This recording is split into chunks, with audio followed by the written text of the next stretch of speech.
ይድረስ የጠላቴ ልጅ ናት ብሎ ለሚያስብሽ ወንድሜ ጥየሽ ለጠፋሁት ልጄ አብራኬ ክፋይ ዓለሜ እንዴት ሆነሽልኝ ይሆን?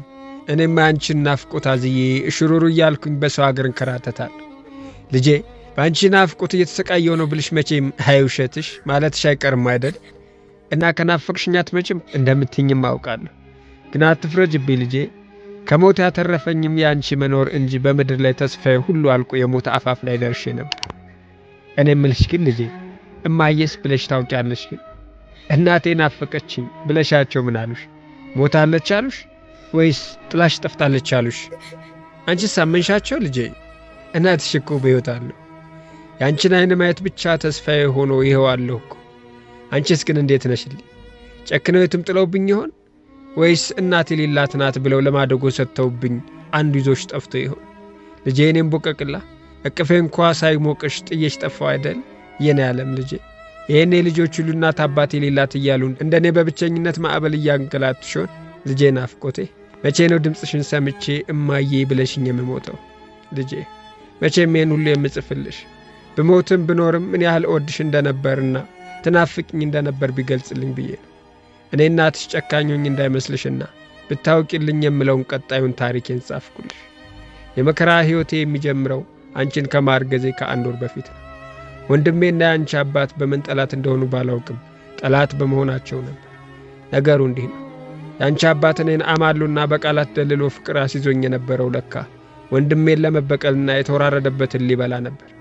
እሱም ያሰበው ተሳካለት። ቁማሩን በልቶ ክብሬን ወስዶ ዓይንሽን ላፈራለኝ። ወንድሜን ሲሰማ ሊገለኝ ደረሰ።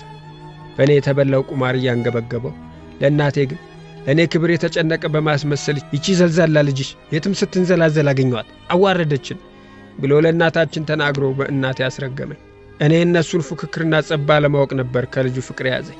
እሱም የቀረበኝ እንደወደው አድርጎ ስለነበር ከእሱ ጋር ሲሆን ምንም አይነት ጥንቃቄ አላደረግኩ። በመሃል አንቺ ተረገሽ። ማርገዜን አፈላልጌ ስነግረው ጭራሹን ማነሽ ብሎ ተሳልቆብኝ ካደኝ። አልቅሼ ተመለስኩ። ወንድሜ አንቺን ማርገዜን ሲሰማ ጭራሽ ካልገደልኳት ሞቼ እገኛለሁ አለ። ማስወረድ አለብሽ ብሎ በድብቅ አማከረኝ። እኔም ፈርቼ ስለነበር ተስማምቼ በነገታው ጠዋት አንቺን ለማስወረድ ልሄድ ስል ድንገት ከእናቴ እግር ስር ተደፍቼ ላደርግ ያሰብኩትንና የተፈጠረውን ሁሉ ነገርኳት። እናቴ አታስወርጂውም ብላ እሪ አለች። ወንድሜ ግን ለእናቴ ስነግራት አበደ። ጭራሽ በድብቅ መድኃኒት ሊያጠጣኝ ሁላ ሞከረ። እናቴን ስታውቅ ዓይንን እንዳለው ብላ ተናገረችው። አቃጥረሽ ከእናቴ ያጣላሽኝ ብሎ ደግሞ ሊገለኝ ደረሰ። በአጠቃላይ ወንድሜ ሊገለኝ የሚፈልግ ጠላት ሆኖ አረፈ። በዚህ ሁኔታ ላይ ያለው እርግዝና የገፍቶ አንቺ ተወለድሽ። ወንድሜ ሚስቱ ከእናታችን ጋር አስታርቀው ስለነበር አልፎ አልፎ ሊጠይቀን ይመጣ ጀመር። በመወለድሽ ደስ ባይለው ምንም ነገር አልተናገረም። በዚህ መካከል ግን ለኔ ሌላ የመከራ ሸክም ተጫነብኝ። አንቺን በወለድኩ በሁለት ወሬ እማዬ በድንገት አረፈች። ለክርስትና ቀን አደፋ ብላ ስታዘጋጀው የነበረው ነገር ሁሉ ለሷ ሐዘን ማውጫ ሆነ።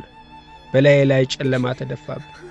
አያትሽን ቀብሬ ብቻዬን በባዶ ቤት ማልቀስ ብቻ ሆነ ስራዬ።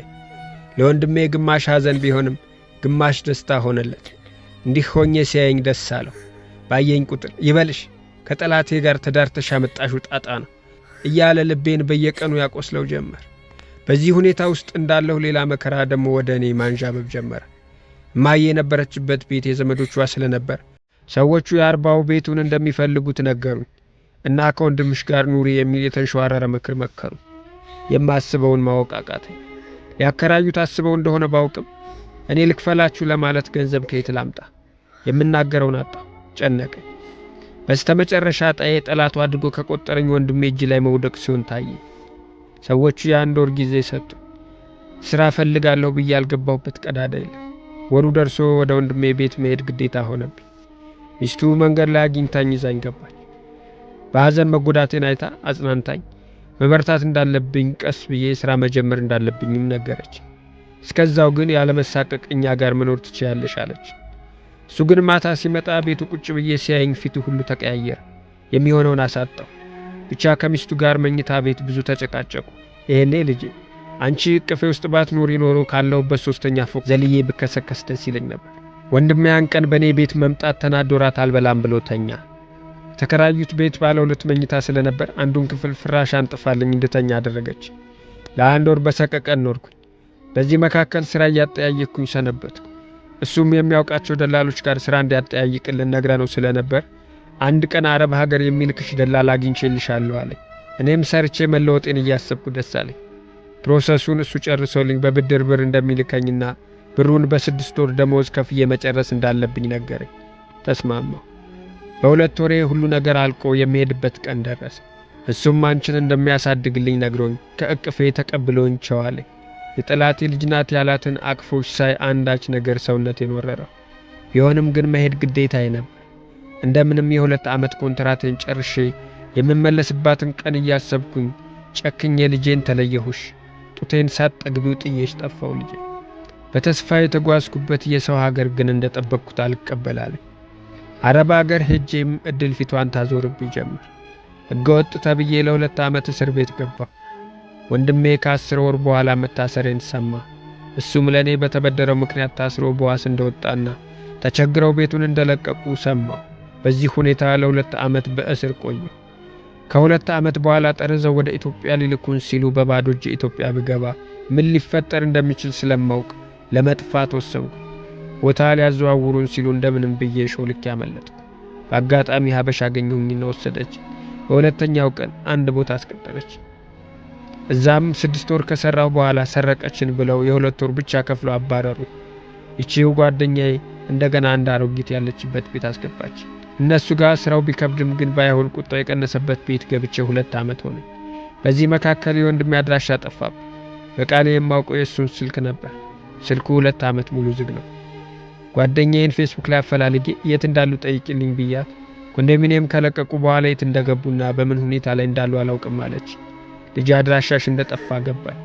የመምጣት እድል እንኳን ባገኝ መጥቼ ትፈልጌ እንደማገኝሽ ግራ ይገባኝ ጀመር። ቢሆንም አስረው ካላስቀሩኝ መጥቼ ፈልጌ እንደማገኝሽ ለራሴ ቃል ገብቻለሁ። ግን እስከዛው ፍርሃት ይለኛል። ልቤ ይረበሻል። ረፍት በኖረኝ ቁጥር አንቺን እያሰብኩኝ ማልቀስ ነው ስራዬ ልጄ። ያ እንዲያይጠላኝ የነበረው ወንድሜ የጠላቴ ልጅ ናት ብሎ ያስብሽ የነበረው ወዴት አድርሶሽ እንደሆነ ሳስብ ሆዴ ይረበሻል። ምናልባት ተለውጦ ይሆን አይሁን ባላውቅም እንደ ድሮው ከሆነ ግን ያንቺንም ህይወት እንደኔ ለሱ የቁማር መጫወቻ የሚያደርግሽ እየመሰለኝ ይጨነቃለሁ። አንዳንዴ እዚህ የተሰቃየሁትን ስቃይ ሳስብ ምን አለ ልጄን በጉያ አቅፌ እዚያው በሀገሬ በሞት እላለሁ። ልጄ መቼም እነኛ የህፃንነት አይኖችሽ አይኔ ላይ ይንከራተታሉ። ለማን እንደምነግረው በማላውቀው ህመም እየተሰቃየሁ በሰው ሀገር በመከራ ታጅቤ እኖራለሁ። እናም ልጄ በዚህ ሁሉ ችግር ውስጥ በሆነም ለሰከንድ እንኳን ከልቤ ወጥተሽ አታውቂም። ይህን ሁሉ የምሆነውም ለአንቺ ብዬ እንደሆነ ካወቅሽልኝ ለእኔ በቂ ነው። ሀገሬ መጥቼ ፈልጌ አግኝቼሽ አይንሽን እስከማየው አንቺን እንዲጠብቅልኝ ፈጣሪን እማጸናለሁ። እኔው ከርታታዋ እናትሽ ማፊ ከሳውዲ። ሰላም ቤተሰቦቻችን፣ እንግዲህ ዛሬ ከሳውዲ አረቢያ የተላከልን ደብዳቤ ይሄን ይመስል ነበረ። በጣም የሚያሳዝን ታሪክ ነው። ስለ ታሪኩ ያላችሁን ሐሳብ በኮሜንት ጻፉልን። እናመሰግናለን። ቤተሰብ ይሁኑ። አሁንም በዚህ ቤት መቅረብ የምትፈልጉ ፍቅራችሁን በደብዳቤ መግለጽ የምትፈልጉ እንዲሁም ብናጋራው የምንወደው ታሪክ አለን ብላችሁ የምትሉት ካላችሁ ጽፋችሁ በቴሌግራም ሊንኩ ላኩልን። እኛ ወደ እናንተ በዚህ መልኩ እናደርሰዋለን። ቀርባችሁ በአካል ኢንተርቪው ማድረግ የምትፈልጉ ካላችሁ በዚህ ስልክ ቁጥር ደውሉልን። እናመሰግናለን። ሰብስክራይብ ማድረግ እንዳትረሱ ቤተሰቦቼ። መልካም ጊዜ ይሁንላችሁ።